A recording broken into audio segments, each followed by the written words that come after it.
तो नमस्कार प्यारे विद्यार्थियों, आप सभी का आपके अपने YouTube channel today current information पर स्वागत है। आज के इस सेशन में जो आपके आज भूगोल का पेपर हुआ उसका हम संपूर्ण सॉल्यूशन देखेंगे। जो पेपर है वो बहुत ही इजी था। जो हमने मॉडल पेपर हल किए और जो अति महत्वपूर्ण प्रश्न देखे थे उनमें से ही आया, और जो मैप का प्रश्न है वो तो बहुत इजी था, जो कोई बिना पढ़े गए वो भी कर सकता है। चलिए बिना देरी के अपना सेशन शुरू करते हैं। इसमें जो सामान्य निर्देश थे ये आपके लिए थे। इसमें जो पहला प्रश्न एबीसीडी वाला था, इसमें सबसे पहले है मानव भूगोल, मानव समाज और धरातल के बीच संबंधों का संश्लेषित अध्ययन। आपको ये संश्लेषित वर्ड देकर पता चल गया होगा, ये परिभाषा है वो फ्रेडरिक रेटजेल ने दी थी। इसमें ऑप्शन बे है वो सही होगा। आगे दूसरा प्रश्न है एशिया का सर्वाधिक आबादी वाला देश कौन सा, यानी एशिया में सबसे अधिक जनसंख्या वाला देश कौन सा। जो चीन है वो विश्व में भी सर्वाधिक जनसंख्या वाला देश है, ये एशिया में भी सर्वाधिक जनसंख्या वाला देश है। इसमें ऑप्शन बे है वो सही है। तीसरा प्रश्न है भारत के उत्तरी पूर्वी राज्यों में स्थानांतरणशील कृषि को क्या कहा जाता है। जो भारत के उत्तरी पूर्वी राज्य उसमें स्थानांतरणशील कृषि उनको जूमिंग कहा जाता है। इसमें ऑप्शन ए है वो सही है। चौथा प्रश्न है आधारभूत उद्योग के आधारभूत उद्योग ऐसे उद्योग जिनका जो कच्चा जो वस्तु बनाते हैं उनका अन्य उद्योगों में कच्चे माल के रूप में प्रयोग किया जाता है। जो लौह इस्पात उद्योग है वो आधारभूत उद्योग। इसमें ऑप्शन से सही होगा। लौह इस्पात उद्योग आधारभूत उद्योग इसलिए क्योंकि इससे जो लौह इस्पात से मशीनें बनाई जाती है, उन्हीं मशीनों से अन्य कच्चा माल प्रयोग करके कपड़े और अन्य वस्तुएं बनाई जाती है। जो कागज, चमड़ा और वस्त्र, ये उपभोक्ता सामान आधारित उद्योग है। जो पांचवा प्रश्न है वो तृतीय क्रियाकलाप का उदाहरण है, यानी इसमें से थर्ड सेक्टर का कौन सा उदाहरण है। जो परिवहन है वो तृतीय क्रियाकलाप संबंधित है। कृषि और खनन ये प्राथमिक सेक्टर से संबंधित है, और अनुसंधान है वो चतुर्थ क्रियाकलाप से संबंधित है। छठा प्रश्न है आधुनिक संचार का साधन है, इनमें से संचार का ऐसा कौन सा साधन है जो नवीनतम है। ये जो इंटरनेट है वो संचार का आधुनिकतम साधन है। इसमें ऑप्शन दे है वो सही है। सातवां प्रश्न है कौन से समुद्री मार्ग को वृहद ट्रंक मार्ग कहा जाता है। जो उत्तरी अटलांटिक समुद्री मार्ग है उसको वृहद ट्रंक मार्ग कहा जाता है, क्योंकि ये विश्व का सबसे बड़ा समुद्री मार्ग है और विश्व का अधिकांश विदेशी व्यापार इसी मार्ग से होता है। इसमें ऑप्शन से है वो सही होगा।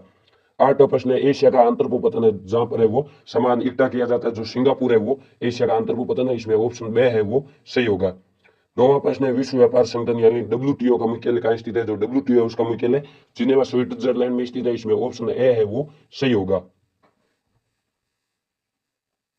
आगे 10वां प्रश्न है गैरिसन नगर का उदाहरण है। जो गैरिसन या छावनी नगर जिसमें सेना संबंधित कार्य होते हैं। जो अंबाला है वो गैरिसन नगर का उदाहरण है। इसमें ऑप्शन से है वो सही होगा। 11वां प्रश्न है पेय फसल है, यानी इसमें से कौन सी फसल है जिसका उपयोग पेय पदार्थ के रूप में किया जाता है। जो कॉफी है वो उसका उपयोग पेय पदार्थ के रूप में किया जाता है। इसमें ऑप्शन बे है वो सही होगा। गन्ना एक व्यापारिक फसल है, रागी एक अनाज फसल है और अंगूर एक फल है। 12वां प्रश्न है अरवारी पानी संसद किस राज्य की जल संवर्धन प्रबंधन योजना। जो अरवारी पानी संसद है वो राजस्थान के अलवर जिले से संबंधित है। इसमें ऑप्शन दे है वो सही होगा। 13वां प्रश्न है भारत सरकार ने देश में प्रति व्यक्ति जल की उपलब्धता सुनिश्चित करने के लिए कौन सा अभियान चलाया। भारत सरकार ने देश में प्रति व्यक्ति जल की उपलब्धता सुनिश्चित यानी प्रत्येक व्यक्ति को पेयजल उपलब्ध करवाने के लिए जल क्रांति अभियान चलाई। इसमें ऑप्शन ए है वो सही होगा। ये जो नीरू मीरू कार्यक्रम है वो आंध्र प्रदेश से संबंधित है। यदि आपने ये नहीं पढ़ा तो भी आप थोड़ा समझ कर करते हैं तो ये जल क्रांति कर सकते हो, क्योंकि नीरू मीरू तो आंध्र प्रदेश संबंधित है और पानी बचाओ कोई योजना नहीं है और पर्यावरण बचाओ है वो जल से संबंधित नहीं है। 14 प्रश्न है धात्विक खनिज है, यानी ऐसा कौन सा खनिज है जिसमें धातु का अंश पाया जाता है। जो तांबा है वो धात्विक खनिज है। इसमें ऑप्शन से है वो सही होगा। जो ग्रेफाइट, माइका और पेट्रोलियम ये अधात्विक खनिज है। आगे 15 प्रश्न है बॉक्साइट किस धातु का ऐसे जो बॉक्साइट है वो एल्यूमिनियम का ऐसे का। इसमें ऑप्शन बे है वो सही होगा। ये आपको विशेष रूप से ध्यान में रखना है। इसमें आपको लोहा और एल्यूमिनियम में कंफ्यूज नहीं होना। इसमें सही उत्तर है वो एल्यूमिनियम होगा। आगे 16वां प्रश्न है इंदिरा गांधी नहर की संकल्पना किसने प्रस्तुत की। जो इंदिरा गांधी नहर है उसकी संकल्पना कंवर सेन ने 1948 में प्रस्तुत की थी। इसमें ऑप्शन दे है वो सही होगा। आगे 17वां प्रश्न है सामरिक दृष्टि से महत्वपूर्ण सड़क बनाने कार्य कौन सा संगठन करता है। यानी जो युद्ध की दृष्टि से महत्वपूर्ण सड़कें होती है वो बनाने कार्य सीमा सड़क संगठन करता है, यानी बीआरओ बॉर्डर रोड ऑर्गेनाइजेशन। इसमें ऑप्शन से है वो सही होगा। ये आपको विशेष रूप से ध्यान में रखना है। आगे 18वां प्रश्न है मुंबई पतन के दबाव को कम करने के लिए किस अनुषंगी यानी सहायक पतन का निर्माण किया गया। जो मुंबई पतन पर अधिक दबाव था उसको कम करने के लिए जवाहरलाल नेहरू पतन का विकास किया गया, जो नावा सेवा में स्थित है। इसमें ऑप्शन दे है वो सही था। इस प्रकार आपके 18 है वो छोटे एबीसीडी वाले प्रश्न थे, इनमें से एक भी प्रश्न है वो मॉडल पेपर से और जो अति महत्वपूर्ण प्रश्न स्काउट मिशन के थे उसे बाहर नहीं थे। और ये पेपर है वो बहुत ही इजी था। और क्लास पूरी होने के बाद अंत में कमेंट करके जरूर बताइए कि आज का पेपर कैसा रहा और आपके कितने नंबर आ रहे हैं। जो दूसरा प्रश्न है वो रिक्त स्थान संबंधित था। इसमें पहला है जननांग के संक्रमण सिद्धांत की खालजा अवस्था में उच्च प्रजननशीलता और उच्च मृत्यु दर होता है। जो जननांग के संक्रमण सिद्धांत है उसकी कौन सी अवस्था में मृत्यु दर भी उच्च होती है और जन्म दर भी उच्च होती है। जो प्रथम अवस्था है उसमें मृत्यु दर भी उच्च होती है और जन्म दर भी उच्च होती है। ये आपको ध्यान में रखना है। दूसरा है मानव विकास की अवधारणा का प्रतिपादन खालिजा ने किया। जो मानव विकास यानी ह्यूमन डेवलपमेंट है उसकी अवधारणा का प्रतिपादन डॉक्टर महबूब अल उल हक ने किया था, जो एक पाकिस्तानी अर्थशास्त्री थे। ये आपको विशेष रूप से ध्यान में रखना। इसमें वो प्रोफेसर अमर्त्य सेन नहीं कहना, इन दोनों ने, प्रोफेसर अमर्त्य सेन ने सहयोग किया था, लेकिन जो मुख्य भूमिका है वो डॉक्टर महबूब उल हक की थी। तीसरा रिक्त स्थान है अंगूर की कृषि, खालगे क्षेत्र की विशेषता। जो अंगूर की कृषि है वो भूमध्य सागरीय क्षेत्र की विशेषता, इसमें भूमध्य सागरीय है वो सही होगा। चौथा प्रश्न है प्रमोद के उद्देश्य से की गई यात्रा को खालगा कहा जाता है। जो प्रमोद है उसका अर्थ होता है एंजॉय यानी आनंद। प्रमोद के उद्देश्य से जो यात्रा की जाती है उसको पर्यटन कहा जाता है। इसमें सही उत्तर है वो पर्यटन होगा। ये थोड़ा समझ आधारित था, क्योंकि इसमें जो शब्द है वो घुमाया होता है, या जो आमोद प्रमोद यानी आनंद के उद्देश्य से जो यात्रा की जाती है उसे पर्यटन कहा जाता है। पांचवा रिक्त स्थान है व्यक्ति और वस्तु को एक स्थान से दूसरे स्थान तक ले जाने की सेवा को परिवहन कहा जाता है। व्यक्ति और वस्तु को ले जाने की परिवहन, और संचार जो सूचना को ले जाने की सुविधा उसे संचार कहा जाता है। इसमें सही उत्तर है वो परिवहन होगा। इस रिक्त स्थान में परिवहन आता है। छठा प्रश्न है खालगा अंतर्राष्ट्रीय व्यापार का प्रवेश द्वार कहते हैं। जो समुद्री पतन या पतन है उनको अंतर्राष्ट्रीय व्यापार का प्रवेश द्वार कहा जाता है। सातवां रिक्त स्थान है 2011 की जनगणना के अनुसार भारत में सर्वाधिक जनसंख्या घनत्व वाला राज्य। भारत में जो सर्वाधिक जनसंख्या घनत्व वाला राज्य है वो बिहार है। इसमें सही उत्तर है वो बिहार होगा। आठ और रिक्त स्थान है रानीगंज और झरिया खालगा नगरों के उदाहरण है। जो रानीगंज और झरिया है वो खनन नगरों के उदाहरण है, क्योंकि यहाँ से कोयला का खनन होता है। इसमें सही उत्तर है वो खनन होगा। ये आपको विशेष रूप से ध्यान में रखना है। नौवां है केंद्र सरकार द्वारा प्रायोजित जल संभर विकास योजना। ऐसी कौन सी योजना जल संभर जो केंद्र सरकार द्वारा चलाई जा रही है? इसमें सही उत्तर है वो हरियाली होगा। हरियाली ये केंद्र सरकार द्वारा चलाई जा रही है जल संभर विकास योजना है।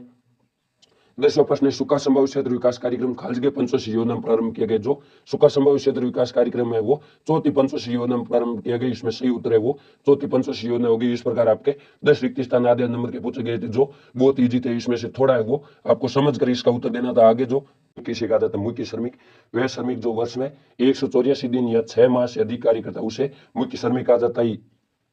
दूसरा प्रश्न है किन दो अपरंपरागत ऊर्जा स्रोतों के सुझाव दीजिए, यानी जो नवीनतम ऊर्जा के स्रोत है वो कौन कौन से। इसमें आप लिख सकते हो सौर ऊर्जा, पवन ऊर्जा, नाभिकीय ऊर्जा, जवारी ऊर्जा। आपको कोई दो स्रोत है वो लिखने थे। तीसरा है उन भूवैज्ञानिक कालों के नाम लिखे जिनमें भारत में कोयला निर्माण हुआ। भारत में जो कोयला निर्माण है वो टर्शियरी और गोंडवाना लैंड इन दोनों कालों में, ये आपको ध्यान में रखना था। ये थोड़ा हार्ड लेवल का था। इसमें जो गोंडवाना लैंड और टर्शियरी निक्षेप था ये 2 काल थे। और चौथा प्रश्न है पल्ली बस्ती के 2 स्थान नाम लिखे। जो पल्ली बस्ती उसके स्थानीय नाम होता है पाना, पाड़ा, नगला, ढाणी। इन चारों में से आपको कोई 2 नाम है वो लिखने थे। 5वां प्रश्न है 2 रेशेदार फसलों के नाम बताइए। जो कपास है, जूट है, पटसन है, ये रेशेदार फसलें थी। इनमें से आपको कोई 2 है वो लिखनी थी। छठा है मानव विकास की कौन सी विचारधारा मार्क्स के सिद्धांत पर आधारित है। जो मानव विकास की आमूलवादी यानी जो रेडिकल विचारधारा है वो मार्क्स के सिद्धांत पर आधारित है। इसमें जो अमूलवादी विचारधारा है वो सही उत्तर होगा। 7वां प्रश्न है जनसंख्या के वितरण को प्रभावित करने वाले 2 भौतिक कारकों के नाम बताइए। जो भौगोलिक कारक है वो कौन कौन से। इसमें पहला कारक है वो जलवायु होगा। जहाँ की जलवायु अनुकूल होगी वहां पर लोग अधिक निवास करेंगे। आपको केवल है उसका नाम लिखना था, क्योंकि आधे नंबर के 2 ही पॉइंट है। दूसरा है वो उपजाऊ भूमि है वो भी जनसंख्या वितरण को प्रभावित करने वाला कारक है।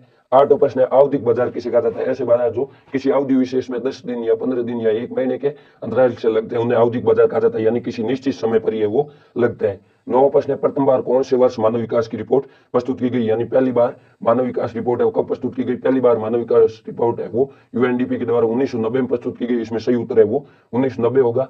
आगे जो सेक्शन बी है उसमें लघुरात्मक प्रश्न थे, ये भी बहुत इजी थे। जो सामाजिक भूगोल के उप क्षेत्र है उनका नाम लिखना था। मानव विकास के 3 उपागमों के नाम लिखने थे। ये जो बड़े प्रश्न है इसका उत्तर है वो आपको अगले पार्ट में है वो जल्दी हल करवा दिए जाएंगे। आधे घंटे के अंदर अंदर है वो अगला पार्ट भी आपको मिल जाएगा। ये जो 3 प्रश्न है इसका भी आपको प्रिंटेड में उत्तर मिल जाएगा और विद प्रूफ, यानी आपकी पाठ्य पुस्तक में ये प्रश्न कहाँ से उठाए गए। जो सभी प्रश्न है वो बहुत ईजी थे। और आपको मैप का भी प्रश्न है वो बता दिया जाएगा। ये मैप है वो बहुत ईजी था। विश्व में जो मुंबई है वो भारत में, ये जो भारत वाला इसमें भी पतन पूछा गया है और विश्व वाले में भी पतन पूछा गया है। जो अगला पार्ट है वो आधे घंटे के अंदर अंदर आ जाएगा, इसलिए कृपया थोड़ा धैर्य बनाए रखें।